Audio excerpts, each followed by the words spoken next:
하나님의 말씀은 사도행전 3장 16절 말씀부터 보겠습니다. 사도행전 3장 16절입니다. 그 이름을 믿음으로 그 이름이 너희 보고 아는 이 사람을 성하게 하였나니 예수로 말미암아 난 믿음이 너희 모든 사람 앞에서 이같이 완전히 낫게 하였느니라.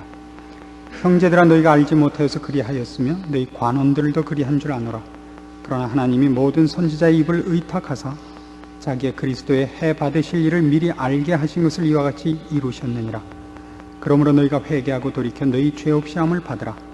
이같이 하면 유쾌하게 되는 날이 주 앞으로부터 이를 것이요 또 주께서 너희를 위하여 예정하신 그리스도 곧 예수를 보내시리니 하나님이 영원 전부터 거룩한 선지자 입을 의탁하여 말씀하신 바 만유를 회복하실 때까지는 하늘이 마땅히 그를 받아들이라. 모세가 말하되 주 하나님이 너희를 위하여 너희 형제 가운데서 나 같은 선지자 하나를 세울 것이니 너희가 무엇이든지 그 모든 말씀을 들을 것이라. 누구든지 그 선지자의 말을 듣지 아니하는 자는 백성 중에서 멸망받으리라 하였고, 또한 사무엘 때부터 오므로 말한 모든 선지자도 이때를 가리켜 말하였느니라.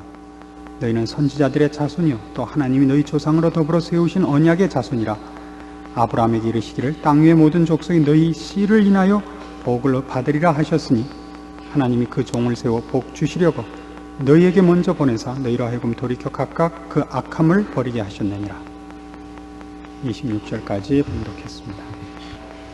우리는 지난 몇 주 동안에 걸쳐서 베드로와 사도 요한이 안전뱅이를 일으킨 이 사건을 집중적으로 연구해 왔습니다. 이 사건 배후에 있는 성경이 말씀하고 싶어하는 내용들을 여러 각도에서 살펴보았습니다. 성경이 하나의 기적을 도입할 때 그 기적 사건 속에 어떤 내용을 포함하고 있으며 어떤 것을 우리에게 증명하고 싶고 알게 하고 싶어서 기적을 도입하는가 하는 것들이었습니다. 오늘 우리가 마지막으로 이 사건을 생각하려는 것은 이 사건을 일으킨 당사자인 베드로 사도가 이것을 어떻게 해석하고 있고 우리에게 무엇을 요구하느냐 하는 것입니다. 한마디로 해서 그는 이 사건을 놓고 회개할 것을 촉구하고 있습니다. 회개하라 합니다. 왜 회개하라냐 하는 것이 오늘 우리가 살펴보려고 하는 이 말씀에서의 가장 중요한 내용이 됩니다.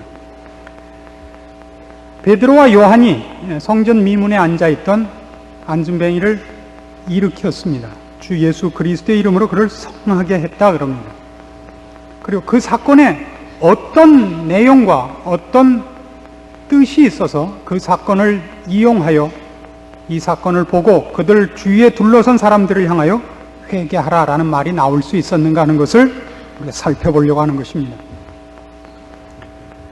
16절을 보시면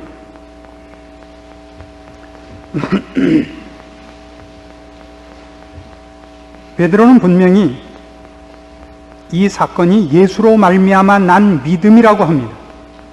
그 이름을 믿음으로 그 이름이 너희 보고 아는 이 사람을 성하게 하였나니 예수로 말미암아 난 믿음이 너희 모든 사람 앞에서 이같이 완전히 낫게 하였느니라. 그래 놓고 19절에 가면 그것을 어디로 도입을 하느냐 하면 그러므로 너희가 회개하고 돌이켜 너희 죄 없이 함을 받으라 하는 대목으로 갑니다. 말하자면 베드로가 일으킨 이 안전뱅이를 일으킨 사건은 베드로가 보기에는 이런 내용의 한 표현이다 이겁니다. 마치 육신의 불구자가 완전함을 얻은 것 같이 이 사건 속에 나타난 예수 그리스도의 고치시는 능력, 간섭하시는 베푸신 은혜야말로 몸을 성쾌하는 것이 주 목적이 아니라 불구되어 있는 우리의 영혼을 일으키는 것, 죄악과 사망의 그늘에 잠자고 있는 우리의 영혼을 깨우치는 것이 원래 목적이라고 이 사건을 이해하고 있다 이겁니다. 그래서 19절에는 회개하고 돌이켜 죄 없이 함을 받으라 이렇게 등장을 합니다. 그럼에도 불구하고 이 문제는 그 한 사건이 불구였던 한 안전뱅이를 일으키는 사건이 영적인 불구자인, 좀 더 지독한 표현을 써야 맞죠. 영적으로 죽어 있는 우리들을 살려내는 것이라. 주 예수를 믿으면 이렇게 너희가 불구된 자가 일어난 것을 본 것 같이, 성하게 된 것을 본 것 같이 우리의 영혼이 성하게 되리라 하는 것입니다. 근데 이런 식으로만 대입해 갖고는 아직 회개하라는 베드로의 외침은 연결이 다 되질 않습니다. 우리는 종종 기독교적인 내용을 전할 때 이 회개하라는 우리의 선포가 지금과 같이 끈이 끝까지 닿아 있지 않는 어떤 괴리 현상을 목도하곤 합니다. 한 사람에게 기독교된 것을 전할 때 당신 여기 예수 그리스도의 믿음으로 말미암아 한 불구자가 성하게 된 것 같이 당신 영혼이 성하게 됩니다. 그래야만 됩니다. 라고 요구를 할 때 듣는 사람이 당신이나 그렇게 하고 잘 먹고 잘 사시오라는 반발하는 반응을 경험한 적이 있을 겁니다. 이것만으로는 안 됩니다. 다시 본문을 보시면 여기 회개라는 말은 그런 의미에서 어려운 데서 좋은 형편으로 불리하고 절망스럽고 고통스러운 데서 형통한 것으로의 나아짐을 가지고 요구하는 것이 아닌 것을 이제 발견하게 됩니다. 왜냐하면 이것이 26절까지 이런 상황 속에 있는 걸 보기 때문입니다. 즉 16절로 다시 가셔서 이 단어에 주목해 주십시오. 그 이름을 믿음으로 그 이름이 너희 보고 아는 이 사람을 성하게 하였다를 어디로 이제 그 단서를 가지고 어느 내용에 이걸 갖다 이으려고 노력하느냐 하면 21절 하나님이 영원 전부터 거룩한 선지자의 입을 의탁하여 말씀하신 바 만유를 회복하실 때까지는 하늘이 마땅히 그를 받아두리라 로 이제 그 내용을 이으려고 하는 것입니다. 말하자면 이 속에는 단지 육체의 불구가 완전해진 것 같이 정신적이라 해도 안 되죠. 영적인 불구가 완전하게 되어지는 것이 필요하다. 왜냐? 지금 너희들 눈으로 목도한 이 기적 사건에서 본 것 같이 불구가 성한 사람이 된 것 같이 이 죄악으로 불구된 세상, 이 역사가 완성을 향하여 가고 있기 때문이다. 여기 이제 회개가 등장을 하는 겁니다. 아직 감동스러운 얼굴들이 안 보이는데, 그러니까 이 목사가 좌절을 하는 때가 이런 때예요. 몇 년을 가르쳐도 어디서 아멘을 해야 되고 어디서 감격을 해야 되는지 모른단 말이에요. 근데 그 참 좌절이 있죠. 그러나 또 그리스도의 사랑으로 한 번 더 강조를 또 해야죠. 지금 사도 베드로가 이 기적 사건을 무엇으로 이해를 하냐면 두 가지 각도에서 이해를 하고 있다는 걸 알아야 됩니다. 훨씬 중요한 것은 우리 개인이 어떻게 영적으로 죽은 자인가, 그래서 우리가 어떻게 회개해서 우리의 영혼의 고침을 받아야 되는가가 아닙니다. 훨씬 중요한 것은 이 불구된 자가 성하게 된 것 같이 이 죄악이 관영한 세상, 악한 것들이 주관하고 있는 세상이 하나님의 목적하신 바와 계획하신 바와 그의 성실하신 계획을 따라 결국 회복되는 날이 온다라는 역사적인 시각에서의 비교인 것입니다. 이 불구된 자를 완성시킨 것 같이 이 세상을 완성시키려 하고 계시고 이 세상을 죄와 사망의 그늘에서 건져내서 하나님이 다스리시는 새 하늘과 새 땅으로 몰고 가실 것이라. 그리고 너희가 세상을 쫓고 죽어 있는 영혼으로서 세상 풍습을 쫓고 악한 욕심을 쫓는 데서 돌이켜 새 하늘과 새 땅을 준비하시는 이의 목적과 뜻에 부합한 것으로 너희 생각을 바꾸고 길을 돌려야 된다. 그래서 회개하라, 이렇게 등장을 하는 것입니다. 이런 부분들은 상당히 우리 신자들에게, 특별히 한국교회 신자들에게는 약한 부분이라고 저는 생각합니다. 이사야서 11장으로 가보십시다. 구약성경 979페이지입니다. 구약성경 979페이지인 이사야 11장 6절입니다. 그때 이리가 어린 양과 함께 거하며 표범이 어린 염소와 함께 누우며 송아지와 어린 사자와 살찐 짐승이 함께 있어 어린아이에게 끌리며 암소와 곰이 함께 먹으며 그것들의 새끼가 함께 엎드리며 사자가 소처럼 풀을 먹을 것이며 젖 먹는 아이가 독사의 구멍에서 장난하며 젖된 어린아이가 독사의 굴에 손을 넣을 것이라. 나의 거룩한 산 모든 곳에서 해됨도 없고 상함도 없을 것이니 이는 물이 바다를 덮음같이 여호와를 아는 지식이 세상에 충만할 것임이니라. 마지막에 하나님께서 이런 나라를 세우실 것이라 합니다. 거기는 상하는 것이나 해하는 것이 없습니다. 그러니까 바다 물속에 들어가도 숨이 막혀서 죽는 일이 없을 것입니다. 얼마나 좋습니까? 축구를 하다 태클을 해도 발목을 다치거나 피부가 찢겨지는 일이 없을 겁니다. 상함도 없고 해함도 없고 사망이나 이별하는 것이나 슬픔이나 고통이나 애통이 없을 것이라 그럽니다. 그러나 지금 이 사건들은 말하자면 마지막에 하나님께서 세울 나라의 성격을 설명하고 있는 것인 것이 분명하지만 그건 이런 뜻이 더 먼저 포함되고 있는 것을 놓쳐서는 안 됩니다. 11장 1절을 보세요. 이새의 줄기에서 한 싹이 나며 그 뿌리에서 한 가지가 나서 결실할 것이요 여호와의 신 곧 지혜와 총명의 신이요 모략과 재능의 신이요 지식과 여호와를 경외하는 신이 그 위에 강림하시리니 그가 여호와를 경외함으로 즐거움을 삼을 것이며 그 눈에 보이는 대로 심판치 아니하며 귀에 들리는 대로 판단치 아니하며 공의로 빈핍한 자를 심판하며 정직으로 세상의 겸손한 자를 판단할 것이며 그 입의 막대기로 세상을 치며 입술의 기운으로 악인을 죽일 것이며 공의로 그 허리띠를 삼으며 성실로 몸의 띠를 삼으리라. 그때에 이렇게 되는 겁니다.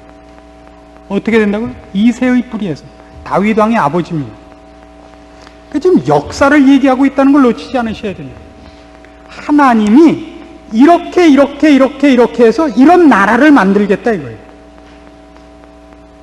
그것이 성경에서 하나님께서 우리에게 알게 하시려는 가장 중요한 내용이기도 하고 성격이기도 합니다. 천지를 하나님이 만드셨고 그 끝을 계획하고 계시고 그 끝을 향하여 지금 세상을 친히 만들어가고 계신단 말이죠. 하나님이 온천하 만물의 주인이시고 역사의 주관자입니다. 그를 방해할 자가 없습니다. 그러니 그의 뜻과 계획에 맞도록 생각을 바꾸고 길을 돌이켜라, 회개하라가 등장을 하는 것입니다. 말하자면 이 세상은 끝날이 있다 이겁니다. 더 이상 우리가 지금 평가하는 식으로의 가치가 주장하지 못하는 나라가 옵니다. 돈이 최고가 아니고 명예가 최고가 아니고 이 세상에서 잘 먹고 잘 사는 것이 최고가 아닌 나라가 옵니다. 죄악과 불의한 것들이 우리를 주장하던 세상이 끝이 날 것입니다. 거기는 오직 사랑이 있고 기쁨이 있고 찬송이 있는 나라가 올 것입니다. 그러나 지금 이사야서 11장에서 얘기하는 바는 바로 그런 나라, 천국이 얼마나 행복할 것인가, 얼마나 복될 것인가를 우리한테 소개하는 것이 아니다 말입니다. 오늘 사도행전 3장에서 베드로의 설교도 그 차원에서 얘기가 아닙니다. 그러니까 우리 신자들이 종종 이용하는 식으로 믿져야 본전이니까 한번 믿지는 셈 치고 하나 들어두세요. 보험 팔러 다니는 것 같이. 그때 정말 죽고 난 다음에 천국이 있으면 어떡하려고 그래요? 세례라도 받아놓으시고 등록이라도 해놓으시면 그때 혹시 알아요? 우리 교회 목사님은 몹시 신령하시니까 그때 곤란할 때 빽이 좀 되실 거예요. 이런 식이잖아요. 그럴 때 죽고 나서 보니까 지옥이 있어서 뜨뜻한 데 가서 살려면 이 더위에 얼마나 고생하시겠어요? 이런 식으로의 얘기가 아니라고요. 지금 어느 걸 선택해야 되느냐의 얘기가 아니라 사실이 무엇이냐 말이에요.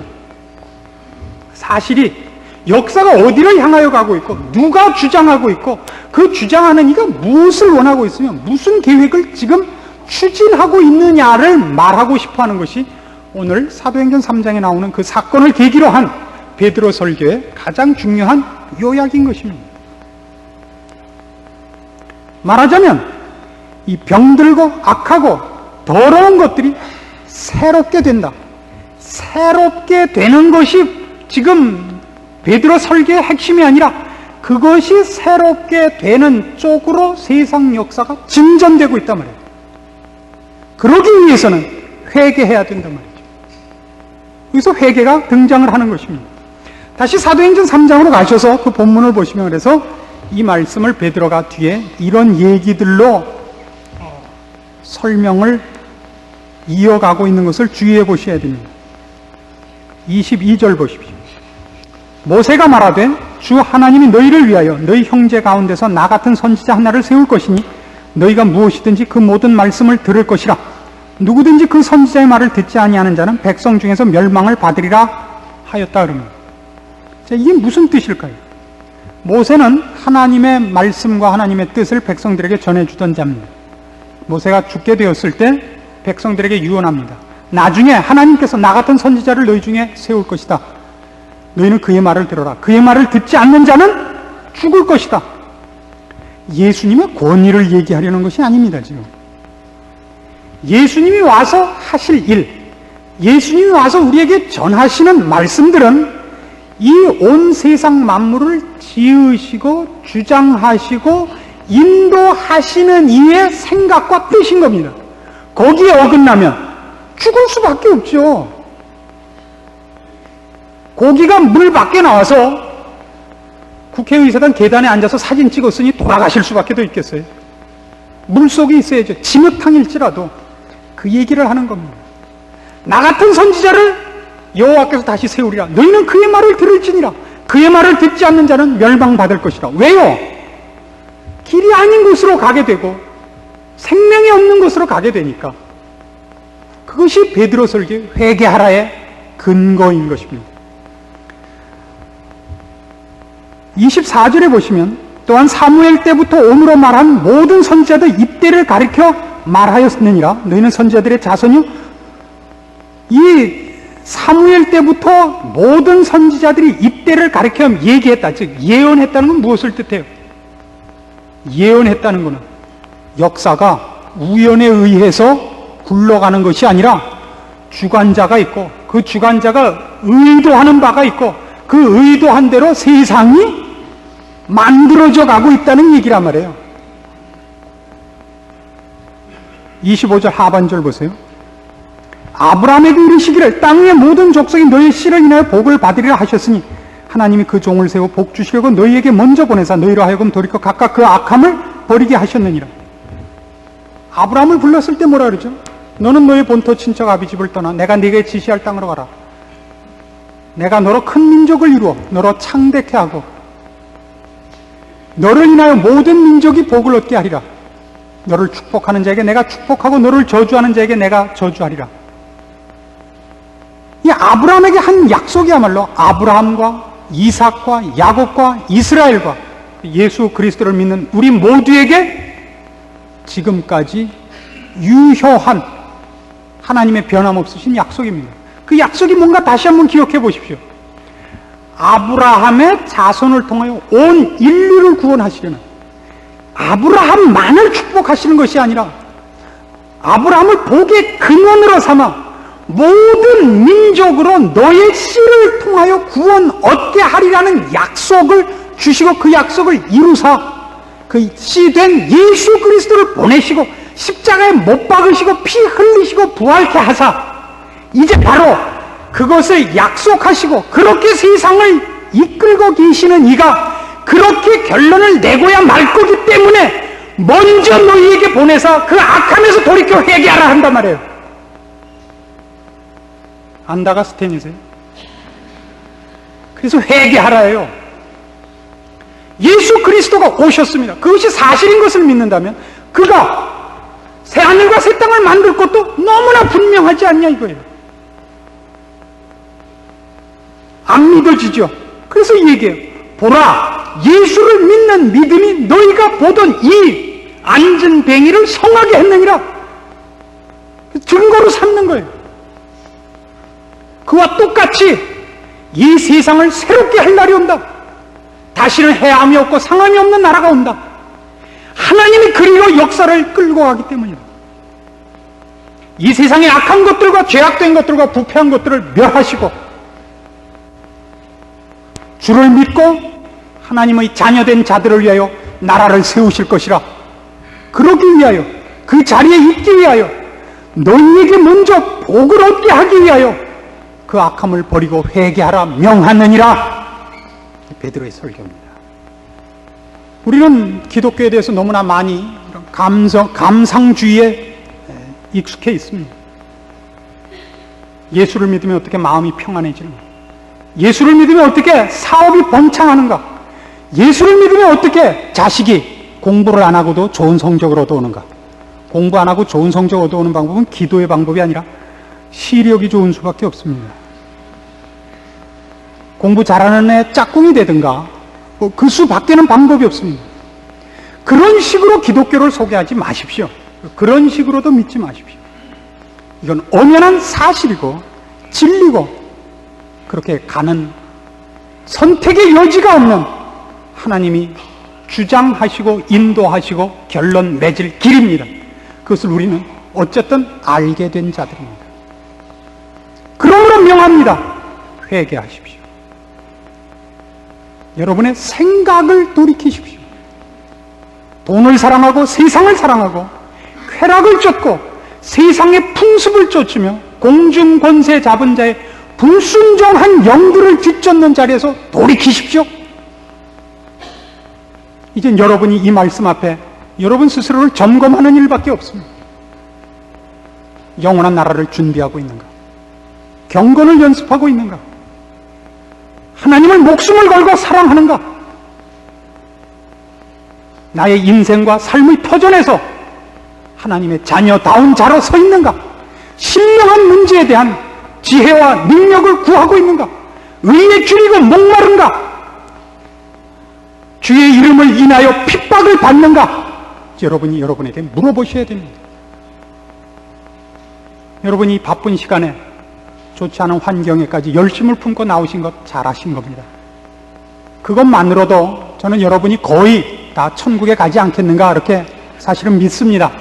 그러나 기왕 나왔으니까 지금 여러분이 조금만 더 노력하시면 영원한 우리의 본향에서 영원토록 참으로 더 큰 감사와 영광을 누리실 것이기 때문에 그럽니다. 여러분 잘하실 때 부모님들이 여러분 공부 잘하라고 그런 것을 그저 상기해 주십시오.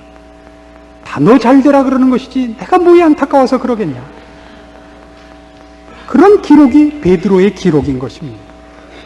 저들이 핍박을 받으며 이 일로 인하여 모든 사람 앞에 증오의 대상이 되며 곤란을 당하며 여러 시험과 유혹 속에 서 있었지만 이 일들에서 돌이키지 않고 낙심하지 않고 저들의 유혹에 타협하지 않은 이유가 그것입니다. 이건 눈앞에 있는 뻔한 일이기 때문입니다. 여기서 여러분이 지혜 있기를 원합니다. 충성되기를 원합니다. 생각을 바꾸시고 길을 돌이키십시오. 돈을 쫓고 세상을 쫓는 데서부터 돌이키십시오. 그 나라가 너무나 눈앞에 분명하기 때문입니다. 이렇게 오셔서 앉아만 있다 가지 마십시오. 더 열심히 주를 사랑하기 위하여 주님에 대하여 더 알기를 소원하십시오. 더 열심히 기도하여 여러분의 영안을 밝혀달라고 기도하십시오. 우리를 향하신 하나님의 사랑과 뜻을 알게 해달라고 매어 달리십시오. 하나님께서 우리에게 허락한 그 기업의 풍성한 것들, 그 소망의 영광된 것들을 알게 해달라고 하십시오. 그런 것들을 목사한테 맡겨두지 마십시오. 그것만은 여러분이 직접 누리시고 주의 말씀으로 권면 받은 것 같이 돌이키셔야 됩니다. 선택의 여지가 없는 신자 모두가 마땅히 해야 될 일인 줄 마음속에 기억하고 돌아가시고, 이 말씀을 들었음에도 불구하고 아직도 세상을 향하여 여러분의 욕심이 여러분을 주장하거든 하다못해 그 악을 쓰던 이 빗성 마른 목사의 눈이라도 기억해 주시기 바랍니다. 그림 가지 마십시오. 고함만 지르지 않고 애원도 하겠습니다. 그림 가지 마십시오. 여러분의 복을 위하여 여기 기록된 식으로 하십시다. 너희는 선지자들의 자손이요. 이게 지금 베드로가 이스라엘 백성에게 하는 게 아닙니다. 주님께서 여러분에게 하는 겁니다. 너희는 선지자들의 자손이야. 또 하나님이 너희 조상으로 더불어 세우신 언약의 자손이라. 아브라함에게 이르시기를 땅의 모든 족속이 너의 씨를 인하여 복을 받으리라 하셨으니 하나님이 그 종을 세워 복 주시려고, 그렇죠? 복 주시려고 너희에게 먼저 보내사 너희로 하여금 돌이켜 각각 그 악함을 버리게 하셨느니라. 몸과 마음과 뜻과 정성과 목숨을 다하여 주 하나님을 사랑하시고 그 길에서 여러분의 영광을, 기쁨을, 승리를 누리면서 승리하는 신자의 삶을 영위하십시오. 기도하십시다. 하나님 아버지, 은혜를 감사합니다. 우리를 사랑하사 주를 보내셨으며 우리를 사랑하사 말씀을 주시오며 우리를 사랑하사 이 시간도 성령 하나님께서 우리의 심령을 두드리시나이다. 우리 중에 아무도 미련함과 고집으로, 완악함으로 성령님의 두드리심에 외면하는 자 없게 하시옵소서. 잠자던 영혼들이 일어나게 하시고 주를 사모하던 영혼들이 주의 말씀 앞에 단비로 만족하게 되는 일을 허락하시옵소서. 우리의 뜻을 돌이키게 하시고 우리의 발걸음을 돌이켜 주를 향하게 하시며 주의 기뻐하심으로 우리의 기쁨을 삼게 하시며 주님 원하시는 것으로 우리의 소망을 삼는 인생을 걷게 하시옵소서. 충성되이 살게 하시고 주를 사랑하는 것으로만 우리 매일의 삶을 이어가게 하시옵소서. 거기서 기적을 목도하고 우리 하나님이 우리와 함께 하시며 우리에게 허락하신 기업의 풍성한 것들로 소망을 삼고 양식으로 삼고 기쁨으로 삼는 복된 간증들이 주의 말씀 앞에 항복한 심령들의 생활 속에 늘 충만케 하시옵소서. 예수님의 이름으로 기도합니다. 아멘.